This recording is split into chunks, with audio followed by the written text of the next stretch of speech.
Our conversation's in the 70s, but let's move forward a little. You decide to start a record label, the B.O.B. Records, and make some vintage recordings in Chicago with Big Leon Brooks and Little Willie Anderson. Where did these sessions take place? I feel very blessed, Drew, that I was in a place where I could recognize the importance of so many of the great artists, and I had a sense of what the sound was supposed to be like and the artists that would be able to accomplish that. So when I was 22 years old, fresh out of college, I wanted to change the world and had my perhaps naive ideas about that. And there's an artist by the name of Little Willie Anderson that I wanted to take in the studio. Nobody had done a record on him. He had not been recorded. He had some aspects of Little Walter style. He knew Little Walter personally and was his valet and kind of made his harmonica as well as his own personal mannerisms very similar to Little Walter. So I took it upon myself to produce my first record. Now, I didn't know what I was doing, but I had some help. People like Steve Weisner and Dick Sherman and Jim O'Neill were all around me, and they wanted to see me through this, as well as the artists who realized that I was kind of young and naive, but people like Freddie Belo and Robert Lockwood, who joined me on this first endeavor, made sure that I had a good record by the time I left. And after I'd done it once, I saw the process. And after I had recorded it and was putting out this on a new record label, Blues Over Blues, my dad came up with that name. At that point, I was taken in by people like Bob Kester, who wanted to make sure that I knew my way around the business part of the record label. And I really appreciate all the help. And it was great also to do something very important in those artists' lives. That was really some of their hugest accomplishments, and I was able to provide that for them. And in the process, make a friend, learn a lot about harmonica, and do something that I think is, to this day, still celebrated. So about a year after that, Big Leon Brooks, that was another great session with Louis Myers and Pine Top Perkins, Big Moose Walker. Eddie Taylor was a part of that. It was really, those were some really great experiences. So I just went for broke. I realized fairly quickly that running a record label was not necessarily great business, but that was a lesson in life also.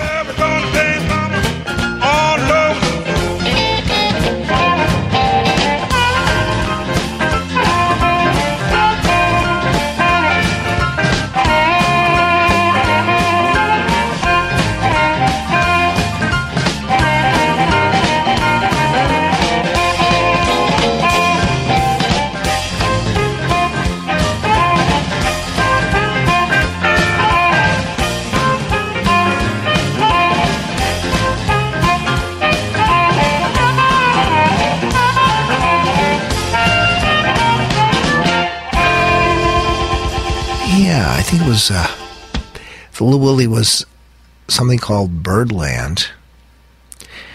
And then we went to a better studio for the second one. We went to Curtom, which was Curtis Mayfield's. So the Curtis Mayfield and Linda Clifford records were recorded there.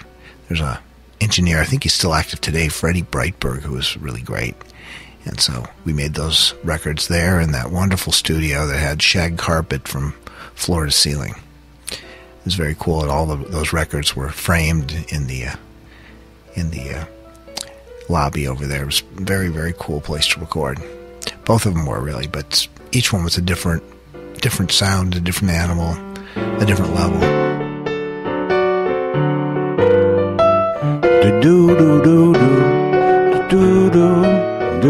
Hiya. This is Blues America, and I'm your host, Drew Verbis. If you just tuned in, let me get you up to date. I'm speaking with special guest, the critically acclaimed blues producer and harp master Bob Corritore, and we've been speaking about his early days in Chicago. If you missed it, check out our 2-hour streaming audio version available now at the website bluesamerica.com. And so, Bob, we've been talking about your roots, but you're really known for everything you've accomplished here in Arizona. So tell me about the transition from Chicago to Arizona, and at some point you were, along the way, you had this wonderful meeting with the great late Louisiana Red.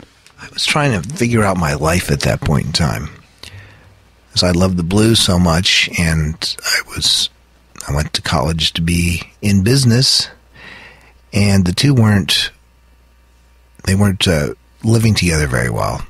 So if I was out late at night in the clubs, it made the next day at work very hard, and I found myself kind of in a dilemma. And some of the gigs I was doing were in some of the most impoverished places in Chicago, and as much as I loved it, it just did not add up to what looked to me as a good career decision. It just, I was playing with some of the greatest artists in one of the best places in the world for blues in Chicago, but I was trying to figure all this out. So I thought I would take a chill for a year and come out and spend some time with my brother. And I came out, and I love of course, being from Chicago, I love the wonderful weather here in Phoenix, Arizona. It's like nothing else. I couldn't imagine a winter in Chicago after being spoiled by the Phoenix winters. So I wanted to enjoy a little of that, say that I lived in Phoenix for a year, and that's really what I planned to do. And then I planned on going back to Chicago after that. It seemed like a temporary little blip in the radar. But as it turned out, I came here, and without even knowing it, I started setting up roots. A few months into my trip here in Phoenix, I was staying with my brother, and I get a call from Louisiana Red, who I'd played with in Chicago at the Delta Fish Market. And Red asked me where I was. I said, well, I'm in Phoenix. How'd you get this number? He said, I called your Chicago number and got the forwarding number. And Red also said that he was thinking about coming out to Phoenix because he knew Eunice Davis, who was a blues singer that was based out of here. So he, lo and behold, came out before a few weeks were up. I had told him, well, Red, if you do come out here, let's get some gigs. So I guess that was all he needed to come out. Red at that point in time, though he had made some fame for himself, he was really a international artist that had some hits and done all that, but he was kind of a wandering stranger. He was more like a stray dog than any human being I'd ever met. He had been orphaned very early in life, and so he was so open and vulnerable to people that would accept him that he perhaps trusted a little too much just out of the pure hope and perhaps maybe even desperation. I hate to speak of him in those terms because I think of Red as probably one of the most pure human beings that ever existed. Anyway, he came to Phoenix, and we were playing together, and a week after he came to Phoenix, Eunice calls and says, better come pick Red up.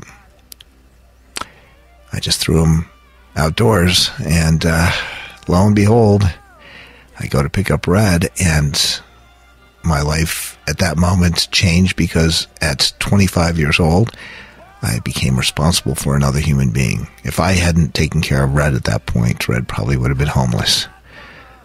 He might have found his way to the next place, but I took him in, and we made a family in a way. He became like a brother to me, and it was a lifelong friendship. That was something that was really powerful. Red showed me so many things in life that I didn't even know I was learning at the time. And reflecting back, I see all the changes that he allowed me. And it was a very powerful experience to be around somebody of that stature in the blues, to wake up in the morning and have Red playing some of the most amazing John Lee Hooker or Lightning Hopkins as breakfast is being cooked. It was something that I will always cherish. So Red lived in Phoenix for a year. That was during the year 1982, and went off to Germany where he would meet his wife. He had a tour annually with Lippmann and Rau, LNR. And but in that year, we scuffled. We did what we could. We got some gigs here and there, but we made our ends meet. We kept food on the table and a roof over our heads, and we made a friendship that lasted a lifetime. Red was a good man. I learned so much musically from him, too. It's just wonderful. We played pretty much every day together, and it really showed me a whole different side of my own ability to play harmonica. So I'll always cherish Red as one of my greatest friends in my life.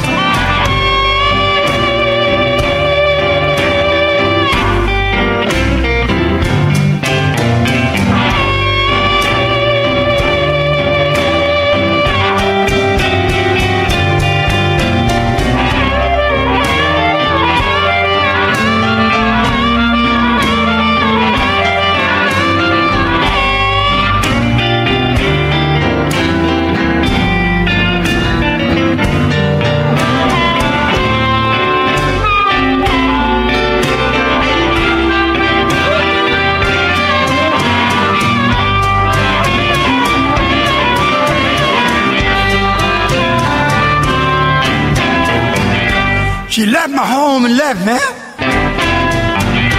Wouldn't even feed my cat and dog. They was hungry for days. Had me like a bump on the log. Everybody! Whoa! Tell me about it.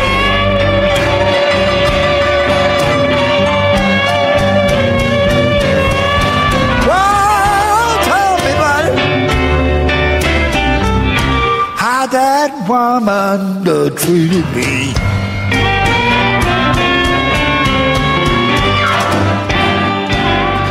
And then there's another amazing Chicago connection you have here in Arizona with the late great drummer Chico Chisholm.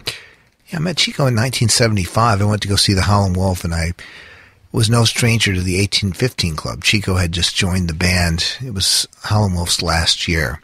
I think Chico had played with the band on and off prior to that, but this was my first meeting of him. And here was this little animated guy with this fantastically energetic personality that carried around a briefcase and wanted to sell me some 45s and tell me all about himself. And I gladly accommodated. And I just found such a smile and such a joy in Chico Chisholm that was a friendship that would end up lasting for a long, long time.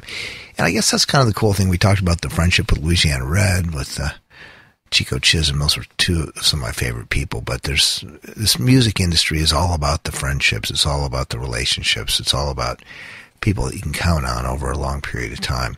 Anyway, Chico played with the Howlin' Wolf, and Wolf passed away in 1976. He went on to work with Eddie Shaw for a while in the Wolf Gang, and then moved around into various situations, did the American Blues Legends tour for Big Bear Records.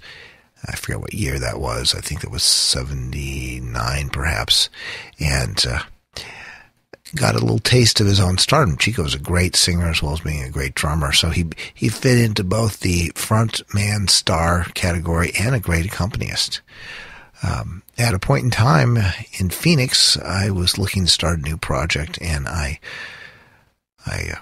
talked with Chico about coming out for some gigs, and Chico said, "Bob Corritore, I'll give you 6 months." So, lo and behold, Chico came out, and we started a band called Chico Chisholm and the Chistones, and people in Phoenix had never heard quite the Chicago blues sound of Chico Chisholm ever before, and they were just in love with Chico. And Chico ended up spending the last 20 years of his life in Phoenix and became not only a well